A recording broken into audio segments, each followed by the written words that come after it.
I've got a large collection of arcade games. I wonder how much it would cost to complete all of them if it was a real arcade. Only one way to find out.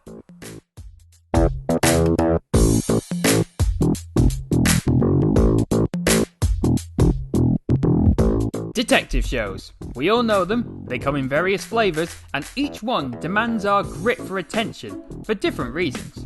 Fans of Castle like the mystery and want to try and solve it before the detectives do. Others like the dark and twisted side of crime and the effects it has on humanity of the characters, like in CSI. And for some, they like the power fantasy that you see in B-movies like Samurai Cop. Hard-hitting badasses who are one-man armies or a buddy cop duo that can take on the world, with one professional and the other the complete polar opposite. Today's game goes with a buddy cop theme, combined with non-stop action, a lack of care for the safety of civilians, and a never-ending bill of damage to public property. Lucky and Wild. Taking inspiration from Chip's and Police Story, Lucky and Wild is a unique rail shooter that has a subgenre of driving sim. You play as two buddy cops who are in hot pursuit of criminals using a never-ending supply of bullets to dispatch justice the American way, with extreme violence that is completely unnecessary. The best kind. Before we even start the game, you can see what makes it unique just by looking at the cabinet. You can play with a friend in 2-player, but if you were playing alone, then you would have 2 jobs to deal with. Each of the characters plays the game differently. Wild would shoot at enemies on the road, while Lucky shot and drove the car. The Lucky player actually got a steering wheel and pedal to work while firing a light gun. Not something I ever got to experience as I only ever watched this game rather than play. By the time I was old enough to actually earn my own money, the arcades near me had long since ditched the machines. Thankfully, Maine came to the rescue, and while it's true I can't emulate the exact experience, though I bet it's possible if you have the know-how, I was using an Xbox pad to manipulate the gameplay while Aka was using a mouse. It was a bit debilitating to play it this way, and the first level made that very clear. Starting the game up throws you straight into the action, and the gameplay is so simple that no tutorial is needed. You're driving along to investigate an incident, your windshield gets shot out and you need to chase down after the boss while taking down his lackeys. Everything you need to know is on screen. Your kill count, your credits, your score, speed and health are easy to spot and read. The controls are instinctual and just as simple as the HUD. The driver has a wheel, duh, and pedals, but the best part? No gear stick, meaning your car has 2 speeds, stop or balls to the wall full throttle. Or at least that's what the speedometer tells you. The speed of the actual game implies I'm going for a Sunday drive. There is also a time limit for every level that will reappear after it hits a milestone. It's a generous amount of time, but it won't be the main reason you fail a level. The biggest reason is many deaths. While the gun you fire is meant to be a pistol, you can hold the trigger down and it works like an Uzi, with an unlimited ammo clip.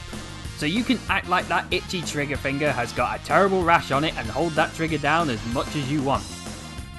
The game decides to be nice and give you a reticle for shooting. Shooting is your only method of attack. You'd think being a driving game that involves chasing, ramming into other cars would be a necessity or at least an option. Sadly, this wasn't something that was programmed in, and any efforts to do so fail as enemies will match your speed as soon as you get close to them. As a result, the game can feel somewhat dull for one or both the players, as you may essentially just be holding down the trigger and aiming, making it feel a little mindless. While the Lucky player has the extra task of driving, making it more interesting but still somewhat mindless. The idea of being able to drive and shoot is a cool concept, but it could have been utilised more. Then again, is it a good idea to ram something in a car that's just as sensitive as Elon Musk's car? Oh my fucking god. After blasting through the level and defeating all the enemies while avoiding danger, you catch up to the boss. Riddle the car with a bullet bukkake to destroy it, and you beat the level. After you catch a crook, you are rewarded with money and take it to the Pink Cat's garage to get the car repaired. We were all thinking it. Someone, somewhere, wanted this to be called Pink Pussy Garage. You were thinking it too, don't lie to me. Wonder, did Hooters start up a cat girl car repair service? I'm all for it. Your health refills depending on how much money you earned in the previous level. After Lucky Wild simp over the cat girls for a bit, the next level starts. A briefing shows that some seized narcotics have been nicked and it's your job to get them back. The difficulty takes a sharpish spike here. Not that the first level was a cakewalk either. Taking damage is pretty much a necessity and it comes from many sources and often is unavoidable. Objects on the road can be shot out of the way or crash through, but some will result in the car getting damaged if you do that. Enemies will sometimes throw weapons at you. These can be shot down or you can steer out the way of them.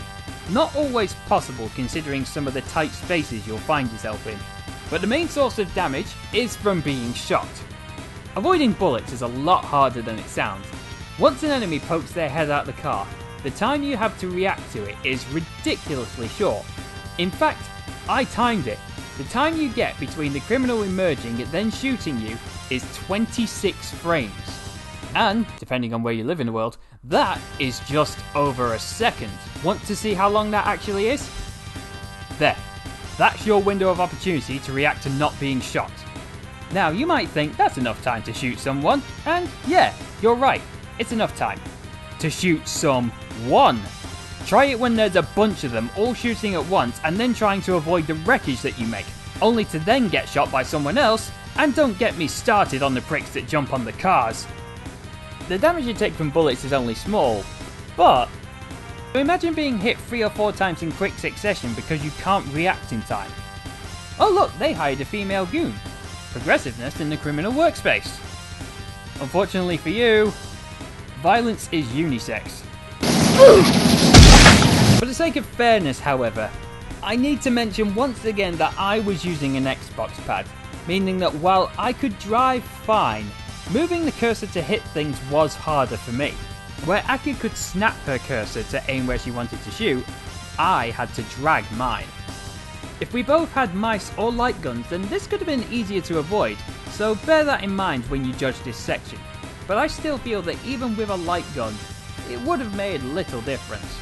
No matter what scheme you're using though, the bosses are where it really hurts. All the damage mentioned previously was outside of a boss fight. When you do actually encounter a boss, sometimes it's whatever the boss has for you and the lackeys on top of that. Sometimes it's just the boss by itself. The first boss, Jerky, not even a nuisance. He goes down quicker than Will Smith's reputation. Gambit, in comparison, takes it to 11. He has numerous attacks and does more damage, takes a fuck ton of hits and gives mandatory damage to you. Oh, did I mention that the game is expecting you to do this in one try with no power-ups? The game gives no pickups of any kind.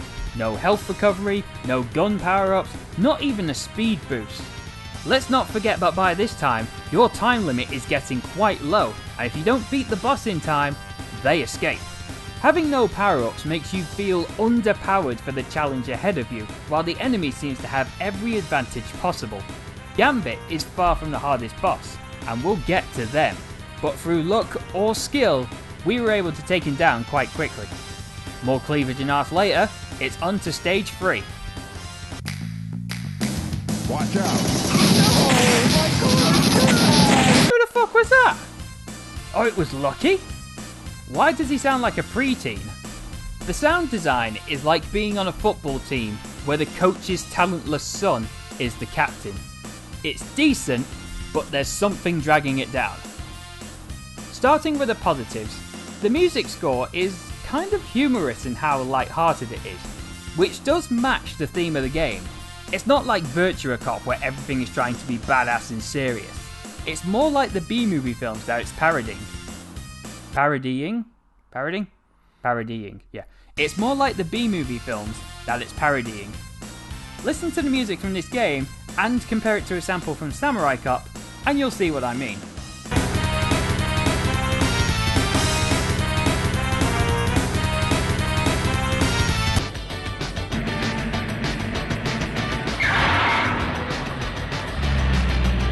My personal favourite tune is the one that plays during the level screen. Very noir.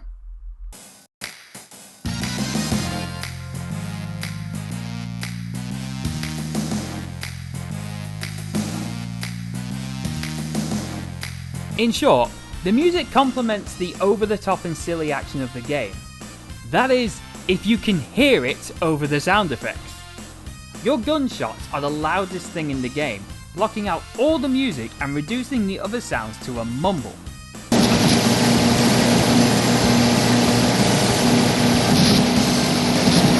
The most memorable part of the sound effects will definitely be the voice acting.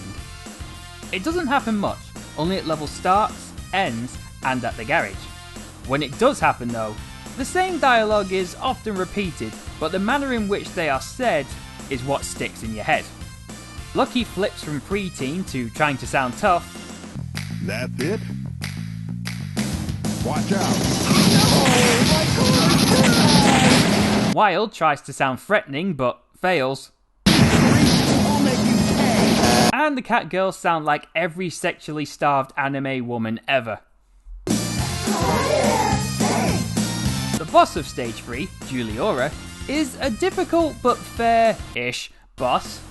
It's a solo fight, and she's got two methods of attack.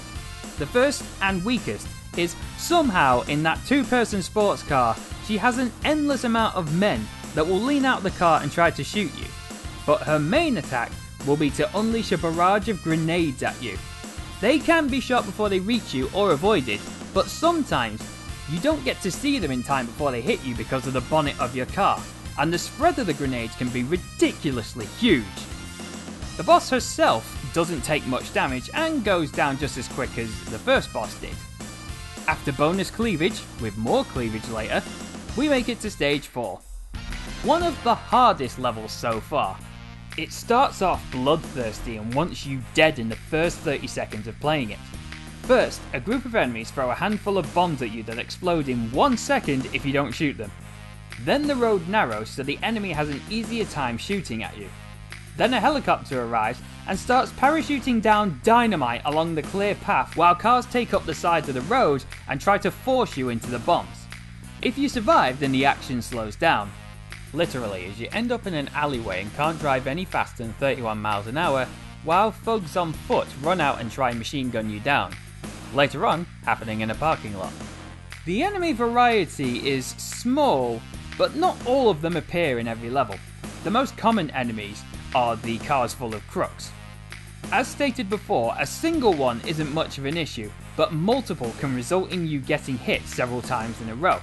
Their attacks can be stopped if you shoot the gunner, but what makes them a nuisance is the potential number, as trying to escape being shot while grenades are being thrown at you makes a mess of your senses and you're guaranteed to be hit by something despite your best efforts. There's also the second variant in the form of Doom Buggies. They work pretty much the same, except they have the added ability to go off-road.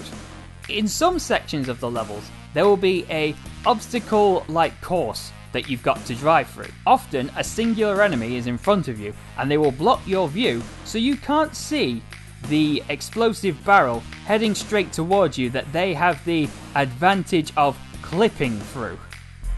The fact that they're fairly tanky doesn't help either, meaning there isn't any real quick way to dispose of them unless both players focus on one target. Even weaker but rarer than the cars are the thugs. These guys appear when the game forces you to drive slow in a structure. There's 3 types of them. The first 2 are machine gunners and RPG users. Both die in 1 hit, but the RPG ones are harder to see as they emerge from behind cover rather than running on from the side. They can be hard to see at times because the cover could be far away and you won't see them until the rocket has been fired. The third type of thugs are the mounters. They will land on the car from nowhere and begin to damage you until they're shot off again. But they fire so fast once they get onto your car, they often get a shot off before you shoot them back. The only time we shot them off first was by accident. Bikers make a rare appearance too. They aren't anything special. They share the same qualities as the cars, but they die in 1 hit like the thugs. A one-time enemy comes in the form of a petrol lorry. It leaks petrol onto the roads, which will ignite and hurt your car something serious should you even graze against it. It is, however, quite satisfying to kill. Close coffin for those fuckers. The final of the regular enemies is the chopper. Choppers aren't too hard to deal with, we already know what they do, But there is a variant that also shoots RPGs at you. The only time that they're dangerous is when they're accompanied by some douchebags on the road. By themselves, they are extremely piss weak and can be easily defeated without them so much as hurting your feelings, let alone the car. When it comes to the bosses, the variety and difficulty is either underwhelming or the most fun thing to fight in the stage. Jerky was a standard enemy with a higher hit point count. Gambit was a decent fight because it was against a vehicle type we hadn't seen before, and the fight required equal parts offensive and defensive tactics. Giuliano was a toughed up Jerky, and this stage's boss, Keel, is a fun, if simple, fight. At first, he looks like a reskin of Gambit, but the first method of attack he has is to throw cars at you. Once he runs out of cars, he'll pull out his flamethrower, while someone arrives in another car to throw explosives at you. An unfair fight? Kind of, yeah, but it's survivable if you are able to play it smart and notice the second stream of flames coming after the first one's been fired. Stage 5. The target is a monster truck lover named Bear. This level was an interesting one as almost the entire thing is a boss fight. You can attack the boss from the very beginning, but good luck with that, as you'll find yourself being bombarded with attacks and enemies getting in the way. After a while he disappears and you're back to fighting the regulars. It feels a lot more action orientated in its design and look. The levels have an impressive amount of background imagery to them. The look is constantly changing and convincingly portrays the illusion of you driving through a city, or a desert, or a countryside, or even endangering civilians in a public space. Fuck your ice cream! While most take place in the city streets, there are some that take you out of the city. Some of the levels will feature a hazard you need to avoid, often which you can do easily by putting no effort in. The visual aspect of the game is one of its elements that make the game stand out as a whole. The sprites of everything were all drawn with fantastic detail and by hand. The explosions, the cars, the wreckage of the cars, the shattering of the windshields, the environment. Everything looks so professionally done. Arguably, the most noticeable part of the graphics is the rear view mirror. The protagonist can be seen at all times at the top of the screen, reacting to the action in front of them. Supposedly. When being damaged, they might duck under bullets or flinch in pain, or they might... Oh god, that is terrifying. However, at other times, even when they're shooting at people, they might be having casual conversations, checking themselves out in the mirror, getting pissed off, taking sadistic pleasure in the death of criminals, or simping over the cat gals.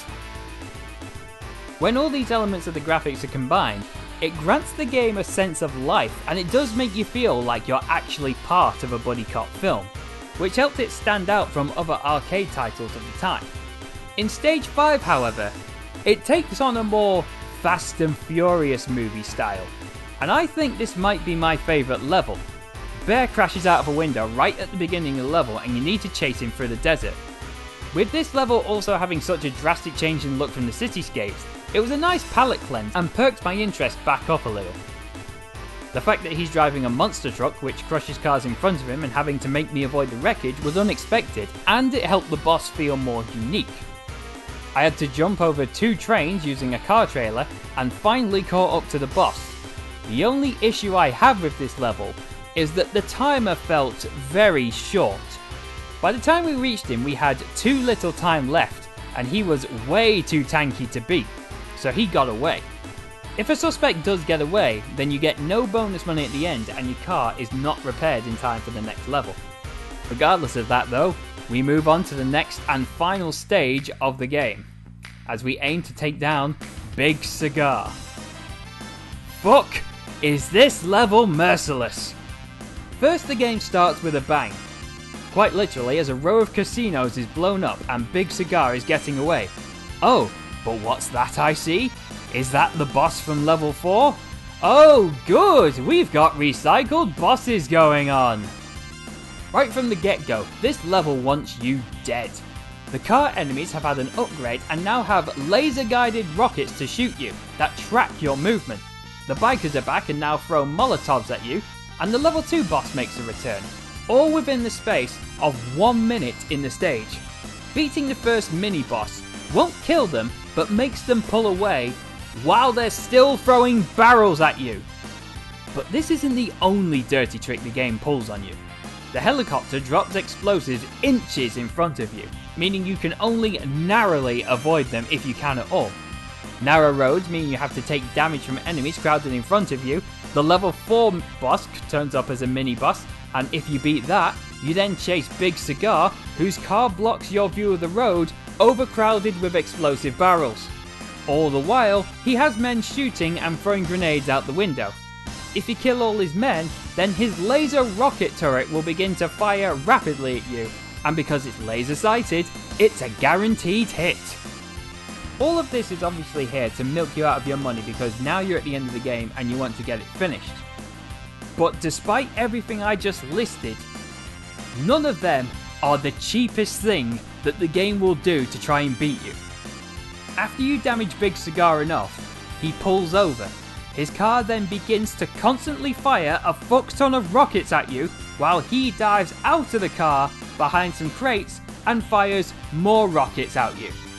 To beat this section, you need to shoot him while shooting the rocket. Can you imagine trying to do this by yourself? After you fire enough bullets into his face, your car moves forward a little and you move in for the arrest. Surprise! Okay, now we can arrest him. With Cigar arrested, you exchange thumbs up, the victory screen is displayed, where the chief admires your abnormally long chins, and the credits roll with a view of Lucky and Wild going on a cruise while singing to the radio. Lucky and Wild is a unique game and an interesting twist on two different genres. The fact that one player has to drive and shoot while the other just shoots certainly gives players an intriguing way to play. However, playing it did make me feel like the second player would feel somewhat less involved with the game, seeing as they don't have a unique action of their own to use. Maybe the person playing as Wild could pull out a bazooka after they got so many kills or something like that. The actual act of driving wasn't as interesting as I hoped it would have been. The car itself drives slow despite what the speedometer says, and without the ability to ram opponents or even use a button to get a speed boost, the driving felt more like a tacked on burden for one player to bear, while the other one was able to play easier. Chances are though, that both players will feel underpowered for the challenge ahead due to a lack of features that the players can utilise. As for the game itself, visually, it's stunning, and the entire game as a whole is a great laugh. There were times where it felt kind of tiresome and felt like we were playing the same level over and over until the environment changed and the bear boss in stage 5. Its difficulty for the most part is tough, but doable until the final stage where it really wants to fuck you up the arse in any way it can. Up until that point, it's a fun game and I absolutely recommend that if you ever get the chance, and money, to play it, go for it. How much money? Let's count the losses. As this would have been an expensive machine for an arcade to buy, the price likely would have been a £1 credit. Thankfully, you choose how many players you want at the start of the game and both players share 1 credit. After a total of 16 losses, this results in £16 and credits spent on the game, placing it in joint third place with Jurassic Park in the 10 to 19 category. Adding this session to the totals, they now stand at 1,213 credits used and £990.50 spent. £9.50 until we hit that 1k mark, and when we do, I will do a charity stream.